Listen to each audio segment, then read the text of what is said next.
And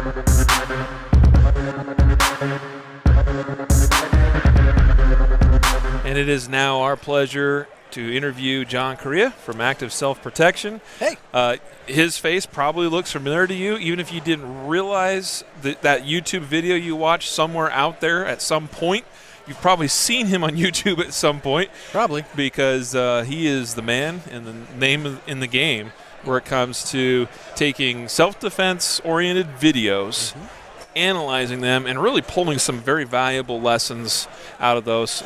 That's what we try to do. You know, it's not what I plan to do. Is when people ask, well, John, how did you start that? It was all a mistake. But, yeah, man, I mean, people send me real-life surveillance videos of armed robberies, carjackings, muggings, stabbings, home invasions, and, we do after-action reports on them. Yep. And that has gotten ridiculously popular. We only started the YouTube channel 2 years ago yesterday. And we're at almost 800,000 subscribers today, which is crazy. That's that's phenomenal growth on YouTube. Unless you can buy them, but you know what I mean. That's dumb. Don't do that. So John, obviously now you're making the rounds in the speaking circuits, if you will. You're presenting here at the show. I know you present a lot of the shows across the country. People obviously want to hear what you have to say. So I'm just going to kind of jump right into the nitty-gritty here. Sure. As far as, what is the number one thing? Can you pick one thing that out of everything that you've learned in the last several years, that if you could just take that one thing and stick it in Matthew's brain here, what would that one thing be? Well, so I guess it depends on if you're asking, what's the most important thing for somebody to win a gunfight, or if you're asking, what's the one thing I wish that every person that carried a gun would do? I like both those questions. Okay, so we'll start with the second one. If there's one thing that makes me pull my hair out, it is most folks who at least comment in social media, their ridiculous misunderstanding of the legal and moral aspects of self-defense. Yeah. The number of people who are itching for a gunfight astounds me. And talking about the legal aspects of self-defense and saying, listen, you want to avoid a gunfight any chance you can because of the aftermath, the fight after the fight. And so, man, if I could get every person in America to sit down, and whether that's online or it is in person, to really sit down and actually understand. See, the thing I think that people do is they think that legal statutes are written in English, and because they use the same words, right? Those are English words in that statute, but they're not in English. They're in legal. Mm-hmm. And if you don't understand legal, then you don't understand what that means unless it's been explained to you, unless you have a legal to English translator. Yep.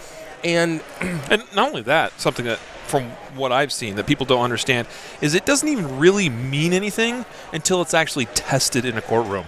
And it's different from state to state. So, so when people go, well, the Supreme Court in Kentucky said, and I said, how does that apply to me in Arizona? That means zero to me. Yep. So, I mean, if I could just get every single person who carries a concealed firearm to take something. Now, I don't have any financial stake in those, so I'm sure you won't mind me saying it, but something like, okay, I passed your CCW class. Okay, so your CCW class, hopefully your CCW instructor took the time to walk you through the statutes in your state. And when I teach CCW in Arizona, I only teach CCW classes in my home state in Arizona.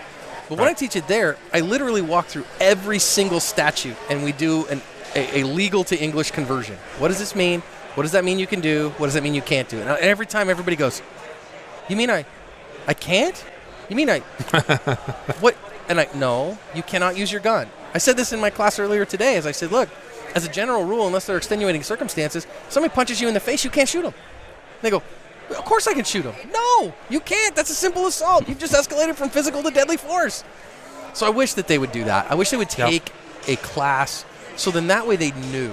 Because I show a couple videos in my Surviving the Fight presentation that I did this afternoon at the end that are particularly thorny legal issues. One that just got adjudicated last month in Nevada was a guy who was a clerk in a smoke shop, and two guys came in, and their aim was to steal stuff off the walls. They bust in the store.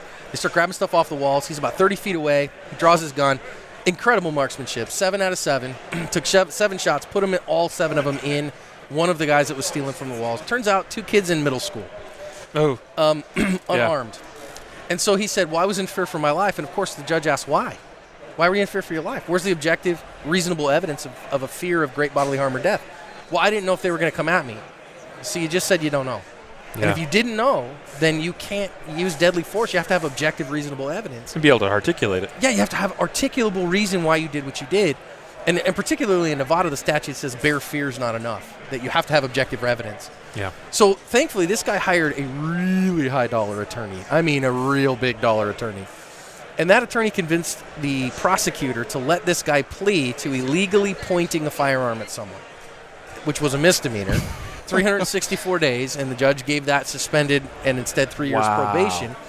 And so he got super lucky from a legal perspective. Now he's going to live on his conscience. And if you go look at in the plea in court, the guy was in tears and apologizing to the family. I'm so sorry for what I did. I can't sleep at night because of what I've done.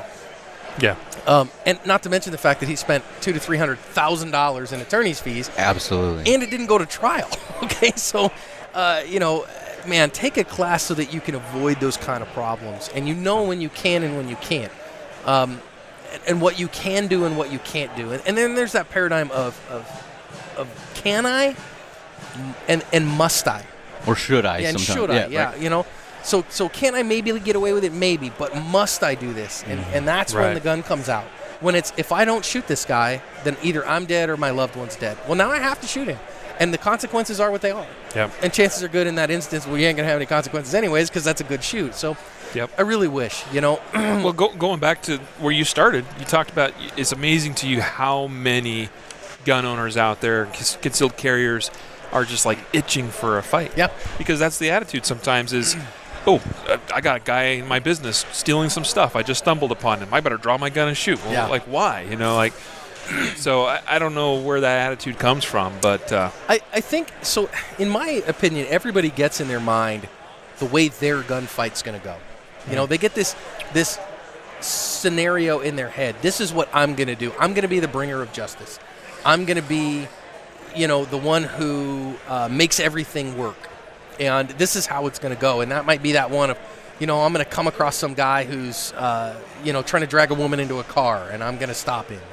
Or whatever. And that's all well and good, but you have to understand, wait a minute, I have to be able to think here. Because the situation that plays out actually in front of me almost never looks like what you're winning in your mind. Yeah. So one of the reasons we do the videos every day is it's just to look at what somebody had to deal with. It's not my hope for your gunfight. As a matter of fact, of course, I hope you never have a gunfight, right? Absolutely. But it's not me saying, well, this is how gunfights go. It's me saying, well, this is how this guy's gunfight went. Yeah. He got robbed. This is what he did. If it went well, this is how it went and why it went well for him. And if it went badly, about a third of the videos on the channel, we put up our what we call negative outcomes. This is why it went south. Yeah. And, seeing that to then go, okay, what principles function and do well. And I think really, some of the viewers on the channel, the main channel right now is getting around 20 to 25 million views a month. And some folks come on there just because they like violence, right? They like, ooh, which I tell those folks, don't watch. Please don't watch. I'm not trying to help you enjoy violence. I'm trying to teach people how to see it for real. That they recognize, man, this is far scarier and far more nuanced and far more dangerous than what I thought. Because I watch Hollywood and, they think that a handgun's going to knock somebody over, or, that things are going to be exactly like they were in the movie or something like that. Right. Everybody wants to be John Wick, and I go, no, you don't.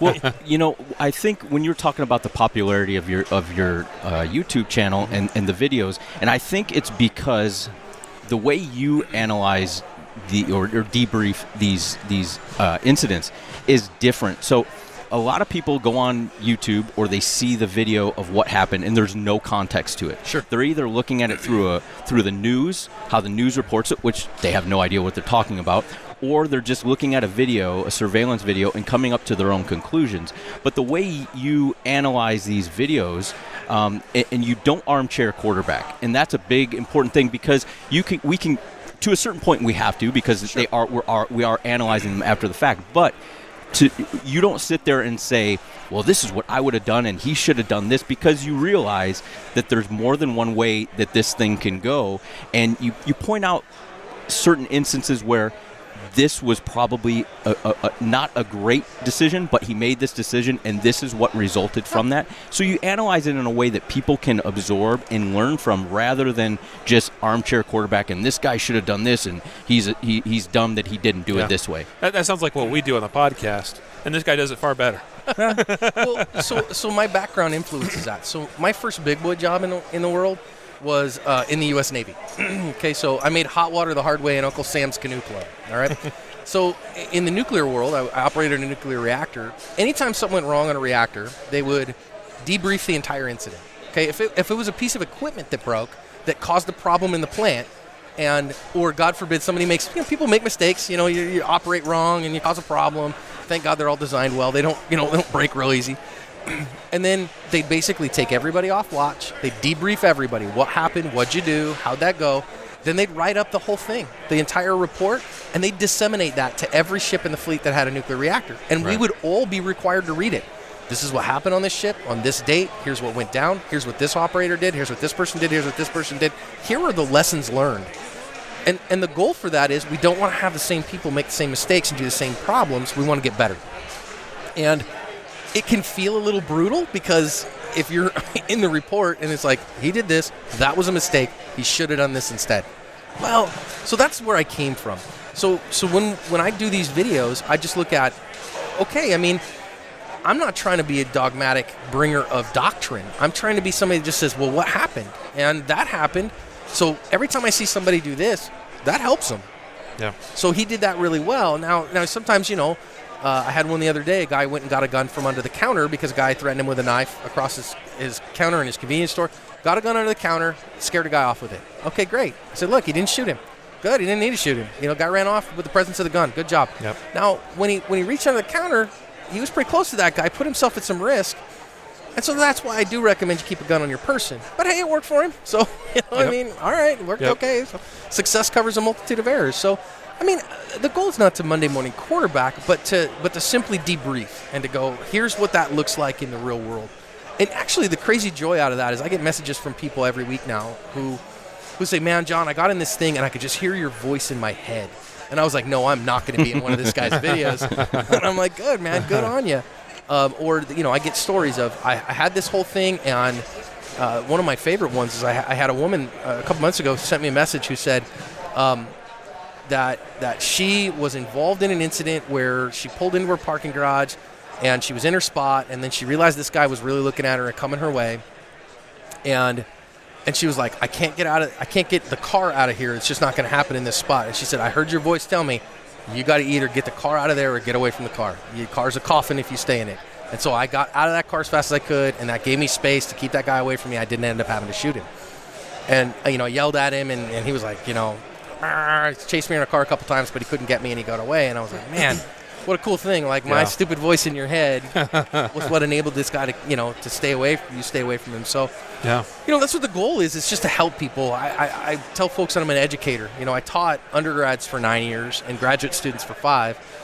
And in the education world, my goal is not to tell you how to think. My goal is not to tell you what to think, rather. My goal is to teach you how to think and how to problem solve. Because if you're going to have any profession in the world, you're going to get out there and the textbook's not going to cover your problem. But if you understand how to problem solve in your profession, then you can do anything in the world. Well, that's our profession, is self-defense. So teaching students how to think. And of course, you have to have the mechanics down. You know what I mean? If you're going to shoot a firearm defensively, if I'm thinking about, okay, proper grip, sight picture, sight alignment, trigger control, well, now I'm not thinking about this problem in front of me. I'm thinking about my mechanics. So the mechanics have to be perfect so that I can keep saying, oh, man, I need to shoot that guy, but I got to watch what's behind him, so I got to put that where it belongs. So doing all that stuff then helps students stay on the problem-solving side of their brain. So that's what we're trying to do with the channel. Awesome. Well, that's great stuff. So back to where we started, because you were going to answer 2 questions for us. Okay. And the second one that we haven't gotten to yet was if you had that one thing that you wish you could impart on anybody viewing here today as it relates to surviving a gunfight. Out of the thousands of videos that you've viewed and analyzed, like, what's the one big thing that you can kind of, I know there's a lot of lessons to be learned, but what's maybe one big one? Probably the biggest one is, yes, it's a combination of skills, but the way I say it, it's the first person to put a shot in the meaty bits of the other guy wins. So there's a core group of skills that are required in that. Yeah. But so it gets attributed to Wyatt Earp. It's not really a Wyatt Earp quote. It's from the movie Tombstone. Right. That the line is that fast is fine, but accuracy is final. Right. Yeah. And it's funny. It's one I learned from my Vietnam veteran pop. Okay, my pop was a 3rd Battalion, 3rd Marines in Vietnam, and he always taught me when he first started teaching me to shoot both rifles and handguns as a hunter. He's take your time in a hurry. Take your time in a hurry, John. You got to have enough time to take the extra split second to get the good shot off because you don't want a bad one. Okay, fine. So really the first person to put a shot in anywhere that's vital in the other guy wins. And so, yes, you have to be fast, but it has to go where you need it to go. So that means the skill sets of a fast and reliable, accurate draw, of good sight picture and good sight alignment and a proper trigger control, and being able to put that together to be the first to put the shot where it belongs is the critical skill to win a gunfight. And honestly, man, we go to these kind of shows, and I'm all about capitalism and I'm all about free America, but I think most people, they carry a gun not thinking about how am I going to get to this gun when I need it. Yeah. And they carry a gun thinking, okay, this makes me feel safer. It's more of a totem, a shibboleth, a talisman. A talisman, a magic talisman that wards away danger, a lucky rabbit's foot, than it is a useful tool. We call it a whoopee, you remember, so if you're in the Army, every soldier in the Army knows this whoopee, but I go back to Mr. Mom. You remember the old movie in the 80s, Mr. Mom, when his little boy has his security blanket, and he calls him his whoopee. Sport, we got to talk about your whoopee, man. And for a lot of people, their gun is their whoopee. They just, man, it makes me feel so safe. In reality, it needs to be a tool. It's like a screwdriver or, a hammer. Like, a construction worker has a big thing full of tools. But they're only useful if you can use them. So having that ability that says, yes, I can get a gun out on target, put a shot where it belongs, and do so with a modicum of speed is the most important skill. So when I teach in class, in live fire classes, we call that a Pareto principle. The 20-80 rule is how most people know that, right? And that 20-80 rule says 20% of skills, of inputs, give you 80% of outcomes. And that 20-80 rule is, dude, be the first to put a shot in the other guy, and almost every time you're going to win. Not 100%. I've seen a couple times where somebody that shot pretty good finished the fight the other way, but man, vast majority of times, you shoot some bad guy, you pop that first goblin, and the other goblins are going to start thinking about finding better things to do with their day. And so practicing that skill of, okay, I got to clear my cover garment. I got to get my hand on the gun and get it out reliably without putting my finger on the trigger. We got a good firm two-handed grip on the gun, drive it out, find my sights, and put that first shot there, and do that without hesitation. Because I've already made this decision that I have to shoot somebody right now. That's the single greatest set of skills to win when everything else goes down.